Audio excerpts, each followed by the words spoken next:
Hi, I want to talk to you for about 15 to 20 minutes about this week's assignment, which is writing an essay. And I like to approach writing an essay thinking about how you build a house and then also how to bake a pie.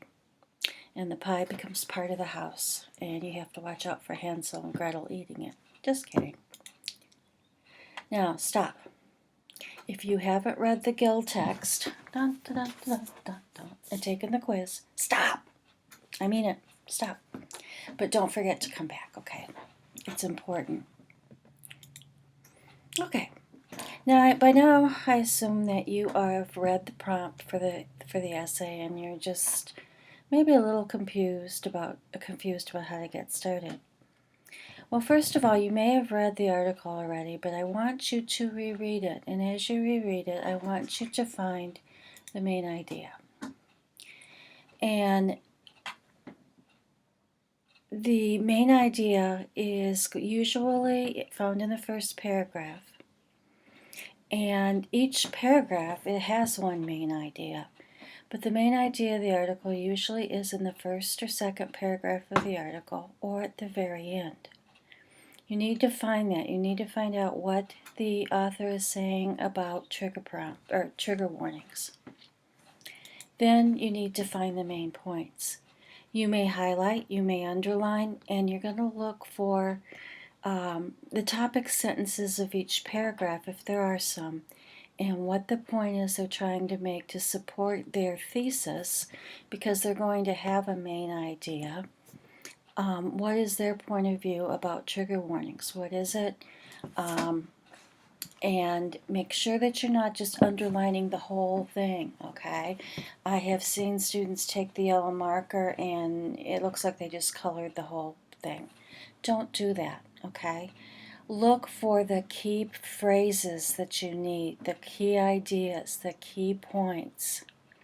You're looking for points that will eventually help support your point of view. And usually I read an article and then I mark and highlight the second time through, because then I have an idea of what they're saying and what I'm looking for.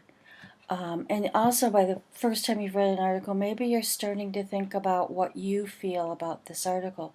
Because remember, you have to come up with, should professors put trigger warnings on information? From there, I would go to what Gill says in her book is to work on some idea generation. You know what the prompt is. Should professors include trigger warnings on materials that may trigger emotions and feelings in students? You know what it is, but maybe you don't know how you feel even after you've read the article. Maybe you've even Googled the topic and read some other articles on it. And you still don't know. Or you do know what your topic is. You do know what you're going to say. I agree that, or I disagree that. And then you're going to think about that, and you might want to start with brainstorming. This is a very colorful, creative one, but you might want to start with some brainstorming. You put the main idea in the center, which would be this, or maybe it would be your answer to that question.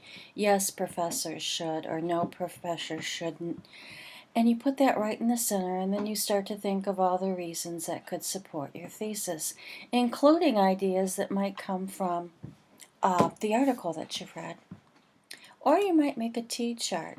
Maybe you use this because you're not sure if trigger warnings should be there. So here's the first column, why you need trigger warning, second target, why you don't need it. And then you see where the evidence comes up, and you make a choice from there. Maybe you're not invested in this topic, so you have to do a T-chart. You have to take one side, and you just pick a side and you do it, okay?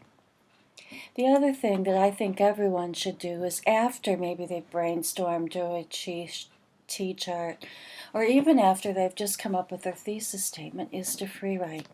Now, I like to free write old-fashioned way, paper and pencil. Okay, also you'll see I love dachshunds. But just I like to just free write with my hand. I don't do well doing it on the computer. You guys are younger, so maybe you really do like to do free write on the computer, and that's perfectly okay. I'm not going to look at any of this. This is just to help you get started. The key is to keep your hand moving, focus on the ideas, let them flow, and be brave. Don't be afraid to say something. Say something bold, say something interesting, say something new. Now, if you haven't already, you have to agree or disagree with that topic. You can't do later you can't, but in this essay I want you to agree or disagree. In real life you can agree, disagree, show both sides. A lot of things you can do. On this one I want you to agree or disagree. So you got to know that now. You got to know I agree that or I don't agree that. So then you have to find support. And maybe, oops, I always do that. Maybe your support here comes from those notes that I had you take when you underlined, when you took some notes, when you put notes in the margin. You'll be able to find those points. And those points are going to become the illustration I'm going to talk about. They're going to be the evidence that supports your thesis. So you want to go back and you want to find what points you need. And you might do some more brainstorming. I would free write on each of those points to help you form the paragraphs. Now, what does an essay look like? And this should be a review for you. In fact, everything I've said so far should be a review. But don't stop the video because there's going to be some new information coming. I like to use the analogy, and I think the book does too, that when you're writing a paper, you're building a house. And the foundation of the house has to be rock steady, and that's going to be the thesis statement. In this paper, you must make a stand. If you're in future papers, you may not be taking a stand. You may be reviewing both sides of the information, but you have to say that clearly in your thesis statement. Don't be afraid to start the statement with I believe. Okay, it can be edited later, but I'm not worried about you taking your voice out of it. I want you to enter the conversation, and to do that, you're going to have to put your voice in it. Use the I. Don't use we. Use the I. So you must have the thesis statement first. And I usually write my intros last, because then I know how I want to introduce the topic I've been talking about. So just have your thesis statement, and then you can get started on your walls, which are going to be pies. Okay? Now I have 12 pies here. You're not going to need 12 paragraphs, which are the walls. You're going to need at least 3 in most papers, sometimes 5. It's going to depend on your topic. I am looking for at least 3 major points in this paper. Now, how to write a pie paragraph? You have to have a point. That's the point that's going to support your thesis statement. I believe that professors should not place trigger warnings in their syllabus. My first point, you're answering the question, why do I think that? Well, my first point is having students confront controversial, upsetting material helps them gain a greater understanding of the world in which they're entering. So that's my point. Now I need an illustration. Well, the illustration will come from the article. Who said in that what was said in that article that supports what I have to say? Your illustration is either going to be paraphrased, which means put in your own words, or it's going to be a quote. Okay, one or the other. And then you're going to explain why you chose that paraphrase or quote. Real simple. It's a PIE, it's a pie. It's the crust is the P, that's the point.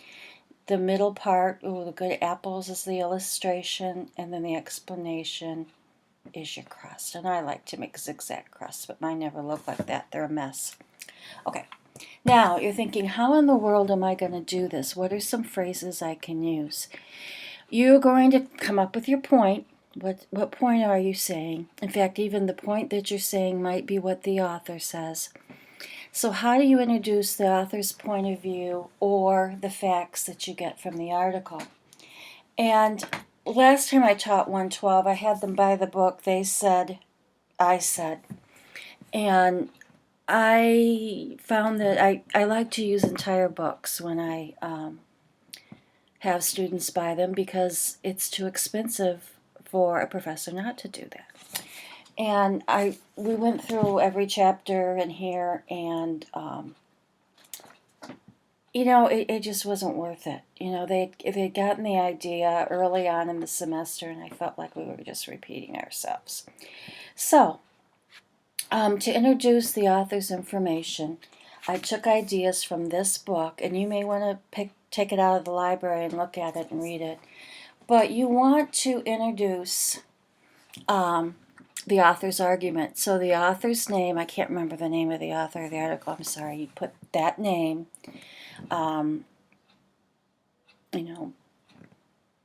Wintergreen's argument, I can't remember the name of the article, I should have, that, and then you put what the argument that trigger warning should not be is supported by research that shows.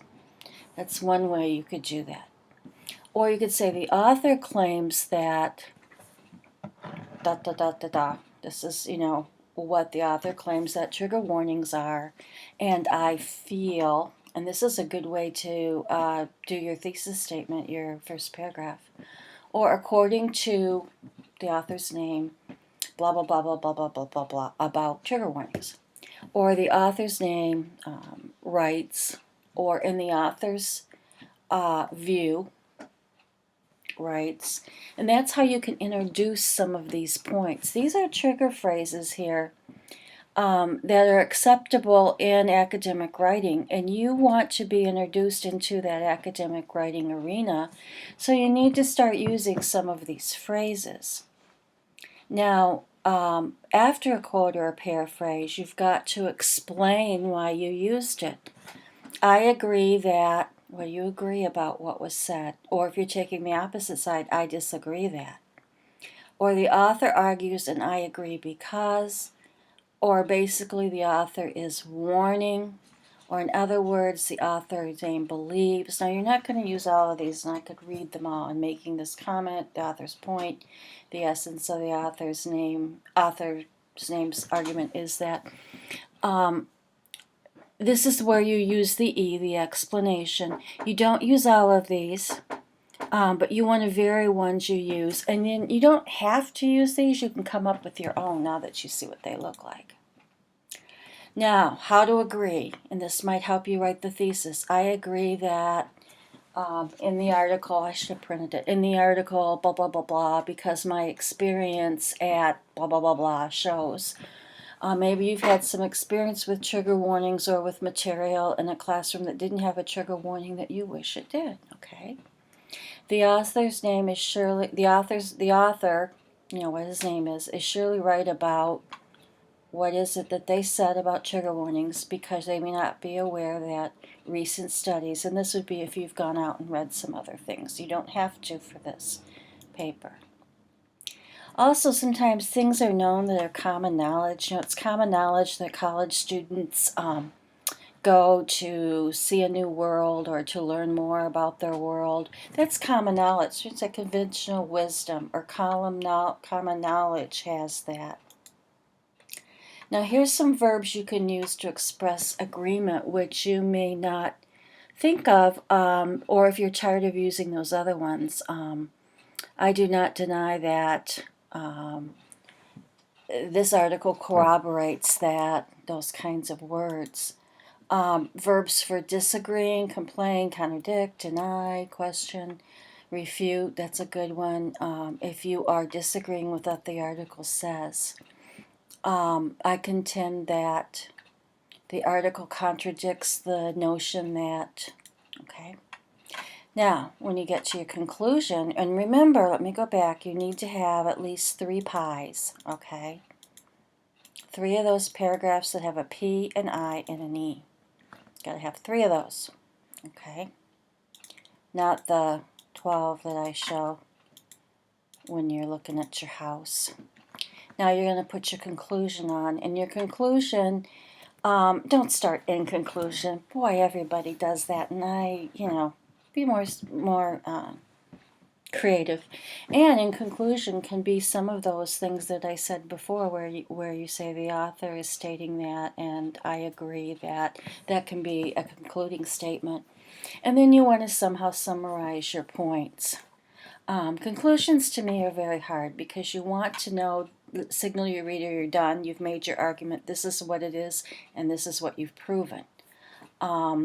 But to do that in a creative way can sometimes be difficult. If you have trouble with conclusions, just let me know and I'll try to find you more information on it. But essentially, see, we have a house. Okay, I was very proud I could use the shape tools on the PowerPoint to do it. I mean, that's new to me. You guys are probably thinking, well, that's simple. Okay, now we're not done yet because we got to do some landscaping because a house like this will never sell. You've got to have grass, which I didn't put in. You got to have some trees, okay? And in writing, that's your grammar and your spelling. Right now, I am not looking to mark you down for any simple grammar mistakes, ones that do not get in the way of meaning. If the grammar error doesn't get in the way of meaning, I will probably point it out to you, but you will not be marked down for it. If you have some sort of egregious error, I like using that word, it's such a great word. An egregious means one that just is so glaring and it screws up what you mean. You've misused a word or you've left out a whole phrase that's needed. Then you will lose some points for that. Now when it comes to spelling, and if you have read the criteria, the rubric for this, if there's a misspelled word, I'm sending it back to you. You're going to get the paper back. I'm not going to read it. By now, you should know how to use a spell checker. You should know how to proofread. You should know that you can let somebody else proofread. You can look up common words that are misused in this book. Okay? So check that all out. Spelling will result in me turning it back to you. At that point, you need to write me and say, hey, I had a spelling error. What do I do now?